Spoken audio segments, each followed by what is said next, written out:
Oke, baik. Bismillahirrahmanirrahim. Assalamualaikum warahmatullahi wabarakatuh. Waalaikumsalam warahmatullahi wabarakatuh. Waalaikumsalam warahmatullahi wabarakatuh. Selamat malam Bapak Ibu semua. Para Malam. Syuhada, Ibu Mas Diana, Ibu Dwi, apa kabarnya? Sehat? Alhamdulillah. Sehat, Alhamdulillah. alhamdulillah. Baik. Malam hari ini kita ya sebagai guru penggerak mendapatkan tugas untuk membuat sebuah video pembelajaran dan nanti kita akan sampaikan kepada rekan-rekan guru ya yang akan nanti melihat rekaman ini. Baik. Selamat malam semuanya rekan-rekan guru. Malam hari ini jangan kami ya terdiri atas Pak Suhada, Ibu Dwi, Ibu Mas Diana dan saya sendiri Kusnandar. Malam hari ini kami akan mempresentasikan hasil diskusi kami. Pada malam hari ini terdiri dari 4 materi ya. Pertama ada kerangka kurikulum yang akan disampaikan oleh saya sendiri. Yang kedua, profil pelajar Pancasila yang akan disampaikan oleh Bu Mas Diana. Yang ketiga, yang akan asesmen yang akan disampaikan oleh Ibu Dwi. Dan yang keempat, pembelajaran orang dewasa yang akan disampaikan oleh Pak Suhada. Langsung saja kita mulai. Pertama, baik Bapak Ibu semua, terkait dengan kerangka kurikulum di sekolah penggerak ini berbeda dengan pembelajaran kurikulum sebelumnya. Di sini kita akan bahas kerangka dasar kurikulum Bapak Ibu semua ya. Jadi kerangka dasar kurikulum ini sangat penting, di mana peningkatan kualitas pendidikan ini dilakukan harus melalui hal yang paling penting atau fundamental, yaitu adalah kurikulum. Jadi kurikulum ini sangat penting. Kemudian salah satu prinsip pembelajaran dengan kurikulum sekolah penggerak adalah terdapat pembagian kewenangan antara pemerintah pusat dengan satuan pendidikan. Jadi kewenangan pusat dengan satuan ini dibagi ya, supaya ada kejelasan dan supaya satuan pendidikan diberikan kewenangan untuk dapat bereksplorasi mengembangkan sekolahnya masing-masing. Kemudian kurikulum ini bersifat dinamis, berubah-ubah Bapak Ibu sekalian, sehingga harus selalu dikembangkan ya seiring dengan kebutuhan zaman. Sehingga bisa disimpulkan terbentuklah sebuah kurikulum untuk sekolah penggerak dan SMK pusat keunggulan. Nah, ini kerangka dasar kurikulumnya. Nah, apa sajakah kewenangan pusat dan satuan pendidikan? Pemerintah pusat di sini memiliki kewenangan untuk menetapkan yang pertama adalah struktur kurikulum. Ya, struktur kurikulum ini akan dibagi-bagi ya berdasarkan pada fasenya. Mulai dari TK PAUD sampai dengan tingkat paling tinggi itu tingkat SMA. Yang kedua adalah profil pelajar Pancasila. Jadi pemerintah pusat itu menentukan apa sajakah profil-profil pelajar Pancasila. Yang ketiga juga menentukan pencapaian pembelajaran. Sehingga kurikulum ini jelas capaian pembelajarannya, targetnya seperti apa. Yang keempat adalah prinsip pembelajaran dan asesmen. Di sini jelaskan prinsip-prinsipnya nanti serta asesmennya apa saja. Sehingga di sini selain itu setiap satuan pendidikan ini juga diberikan kewenangan untuk apa Bapak Ibu? Untuk menyusun visi, misi dan tujuan sekolahnya masing-masing. Kemudian sekolah juga ya diberikan kebijakan ya untuk menyusun kurikulumnya sesuai dengan karakteristik peserta didik dan karakteristik lingkungannya. Kemudian pembelajarannya serta asesmen atau penilaiannya. Ini diberikan kewenangan kepada masing-masing satuan pendidikan.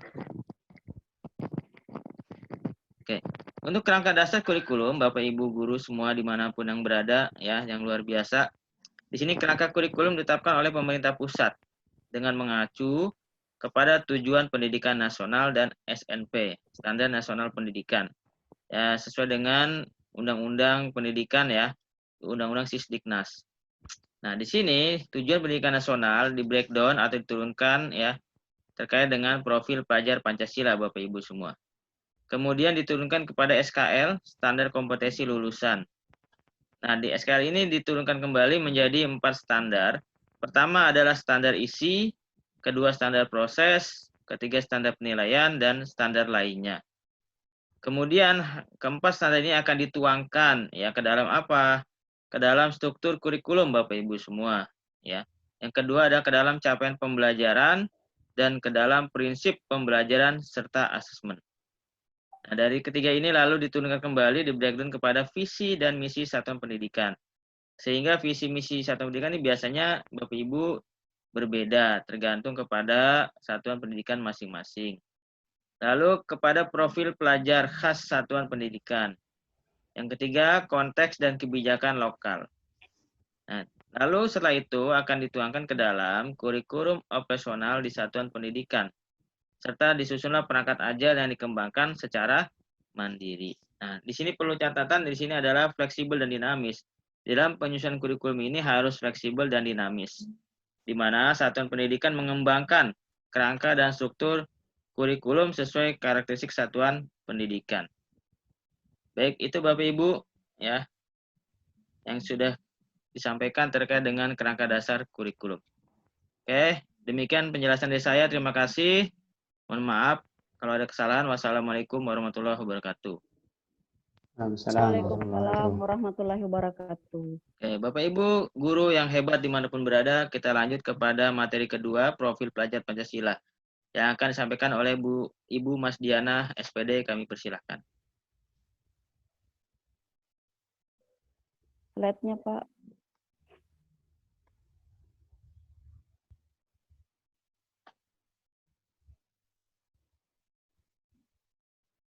Assalamualaikum warahmatullahi wabarakatuh. Waalaikumsalam warahmatullahi wabarakatuh.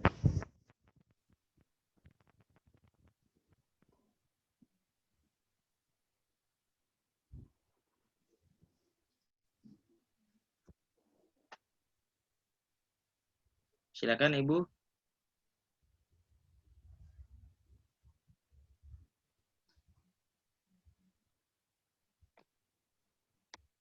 Oke, dipersilakan Ibu Mas Diana. Assalamualaikum warahmatullahi wabarakatuh. Selamat Waalaikumsalam malam. warahmatullahi wabarakatuh. Ayo semangat belajar. Bagaimana kondisi Bapak Ibu pada malam hari ini? Alhamdulillah sehat, Bu. Alhamdulillah sehat.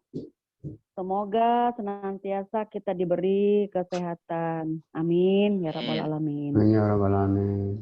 Baik Bapak Ibu guru yang hebat, saya akan menjelaskan mengenai profil pelajar Pancasila. Kita mulai dari profil Pancasila itu sendiri. Apa itu profil Pancasila? Profil Pancasila itu adalah profil lulusan yang bertujuan menunjukkan karakter dan kompetensi yang diharapkan diraih dan menguatkan nilai-nilai luhur Pancasila, peserta didik, dan para pemangku kepentingan. Profil pelajar Pancasila ini dalam penjabarannya itu terdiri dari 6 dimensi, di mana 6 dimensi ini memiliki elemen masing-masing.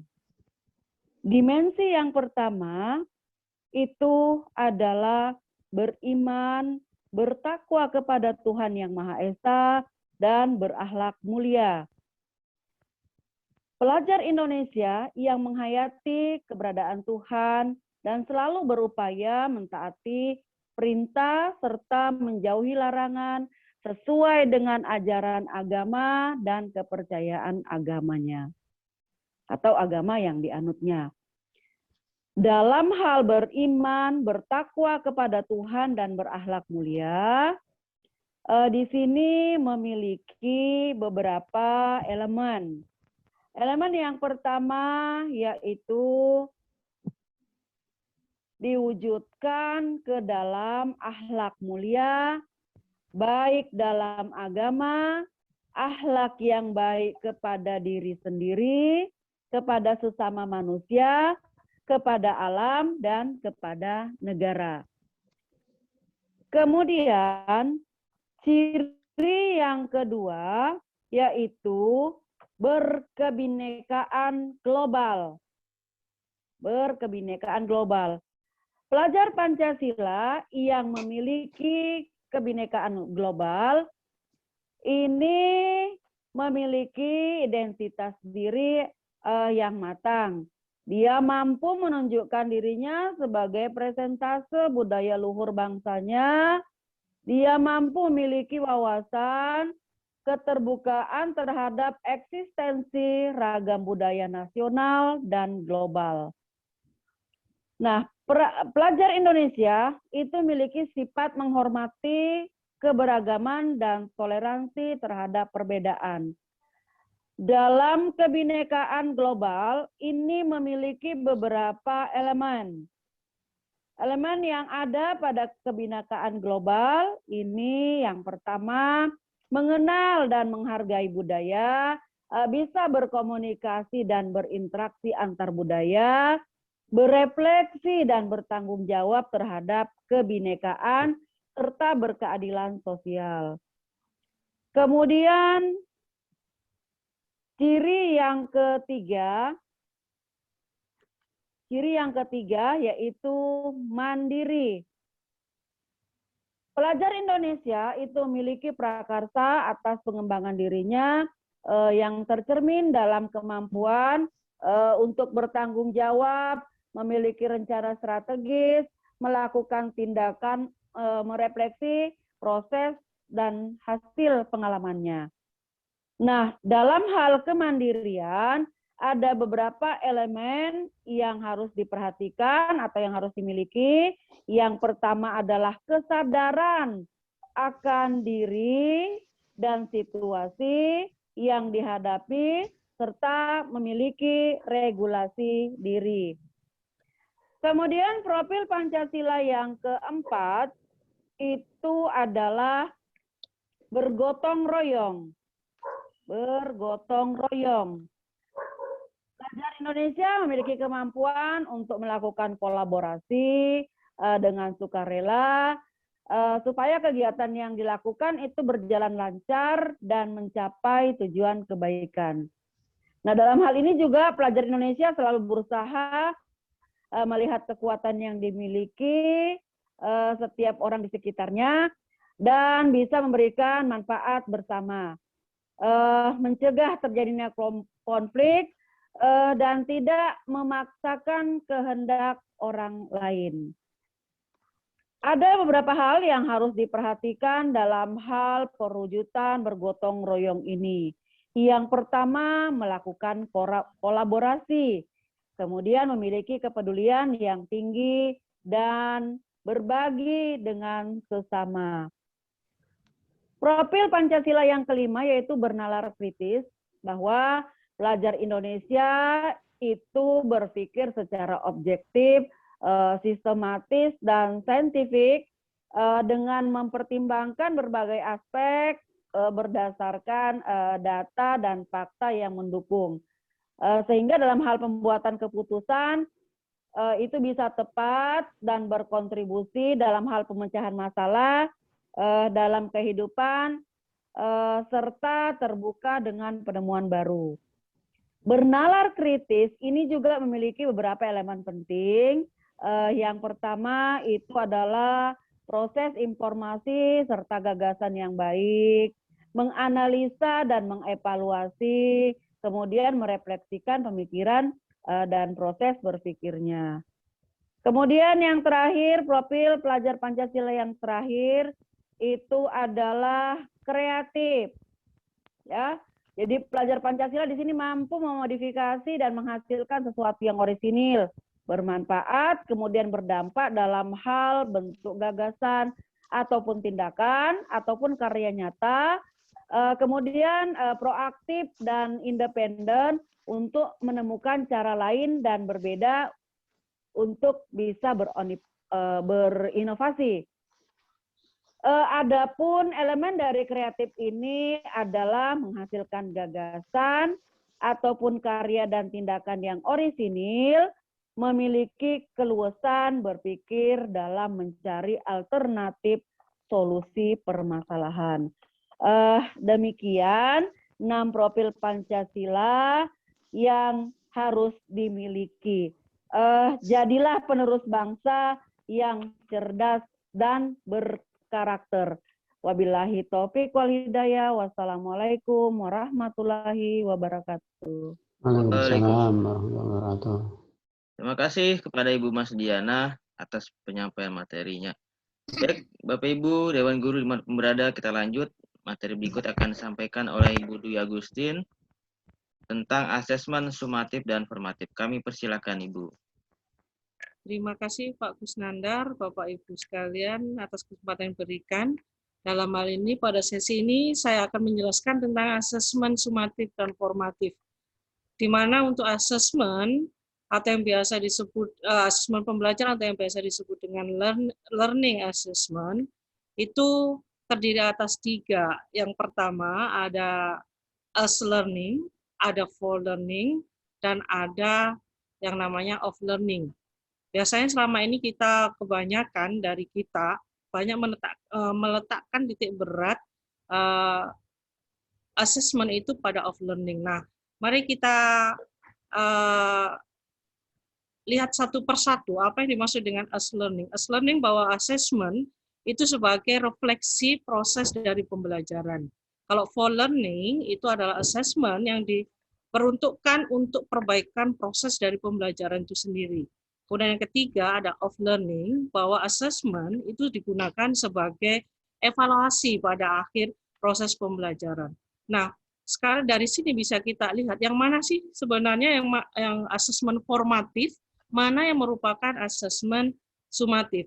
Nah, untuk assessment yang dimaksud dengan assessment formatif itu lebih menekankan pada proses dan evaluasi proses itu sendiri. Jadi Bapak Ibu bisa lihat sekalian bahwa assessment formatif itu mencakup 2, ada as learning dan ada for learning. Sedangkan untuk off learning-nya bagaimana? Off learning itu masuk di dalam asesmen sumatif itu sendiri. Bahwa di mana asesmen sumatif biasa kita lakukan pada akhir KD, bisa di akhir biasa kita sebut dengan ulangan harian atau ulangan semester. Berikutnya kita akan membahas tentang konsep asesmen formatif dan sumatif. Di mana konsep asesmen formatif, bahwa asesmen formatif itu digunakan atau dilakukan untuk evaluasi proses pemahaman peserta didik, digunakan juga untuk kebutuhan pembelajaran dan kemajuan untuk kemajuan dari pembelajaran itu sendiri. Kemudian konsep yang kedua tentang asesmen formatif, bahwa asesmen formatif itu memantau pembelajaran peserta didik dan bisa di situ bisa nanti kita akan berikan umpan balik yang berkala dan diharapkan secara berkelanjutan. Kemudian bagi peserta didik bahwa asesmen formatif itu digunakan sebagai alat bantu bagi peserta didik itu sendiri untuk bisa mengidentifikasi kekuatan dan aspek apa saja yang perlu dikembangkan dalam dirinya. Kemudian yang keempat, konsep asesmen formatif yaitu bagi seorang guru dan satuan pendidikan bahwa asesmen formatif itu berfungsi untuk memberikan informasi mengenai tantangan apa saja yang dihadapi oleh peserta didik dalam proses pembelajaran, sehingga dalam hal ini otomatis diperlukan adanya dukungan yang memadai dari satuan pendidikan yang diberikan kepada peserta didik itu sendiri. Kemudian yang berikutnya harus kita pahami adalah konsep tentang asesmen sumatif.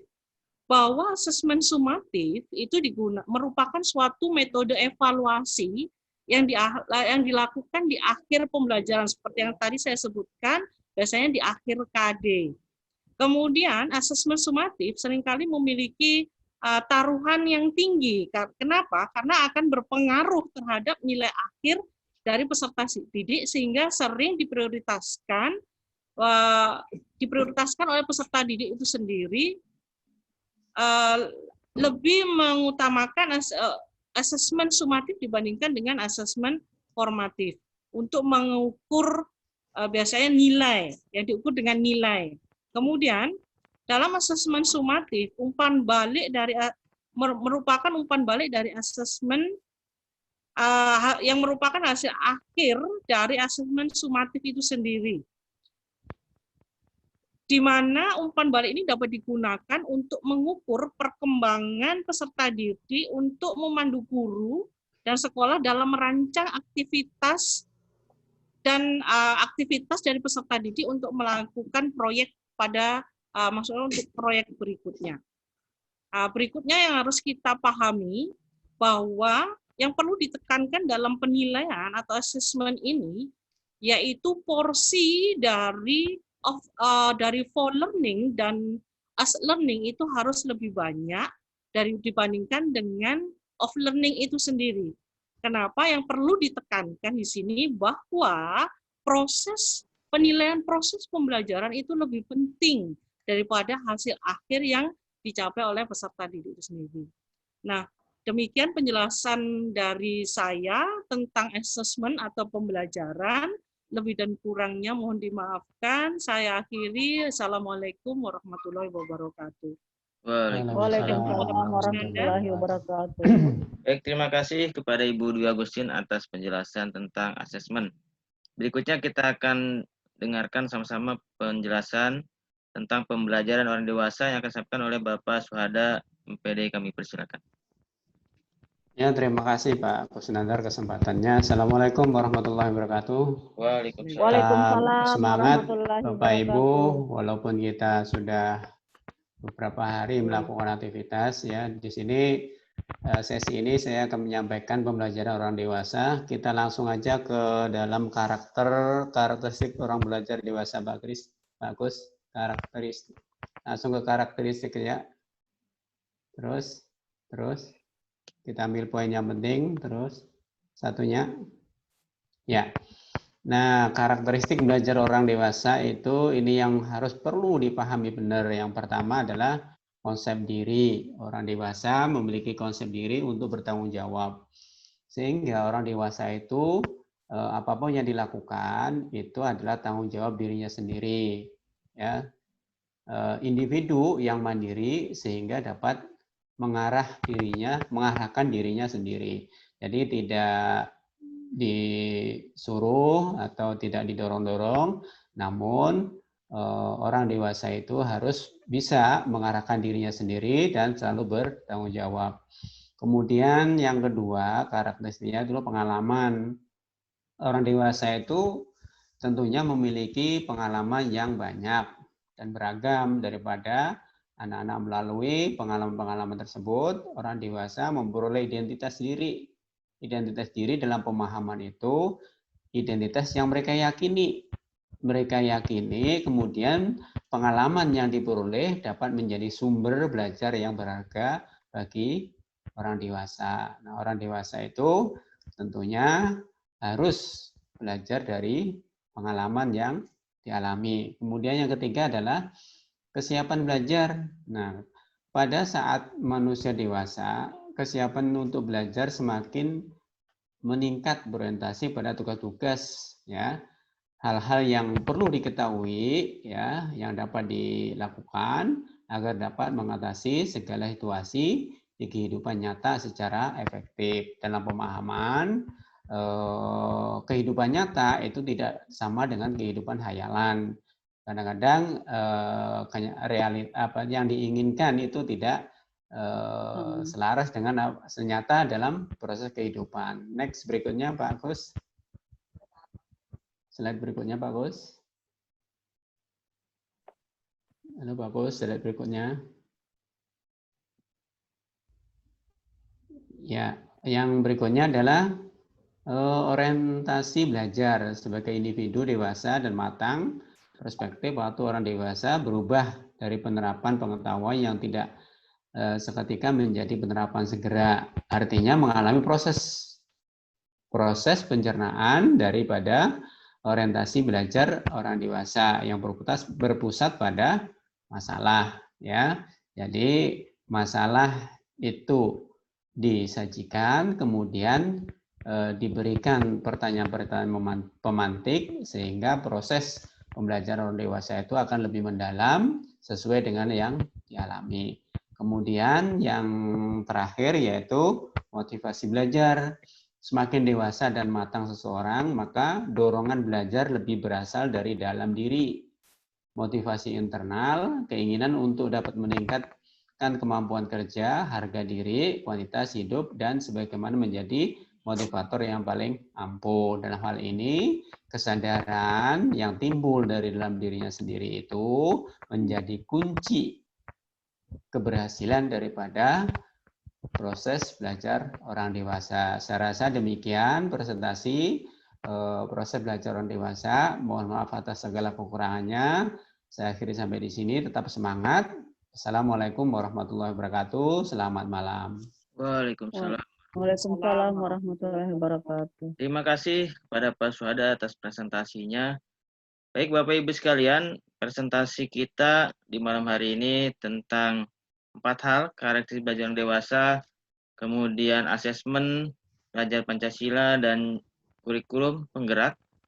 Semoga ke depan Bapak Ibu sekalian, apa yang sudah kita pelajari dan kita sampaikan pada kesempatan di malam hari ini dan pelatihan kita selama ini dapat mewujudkan generasi-generasi pelajar-pelajar peserta didik yang mampu mewujudkan cita-cita pendidikan Indonesia dan tercapainya profil pelajar Pancasila.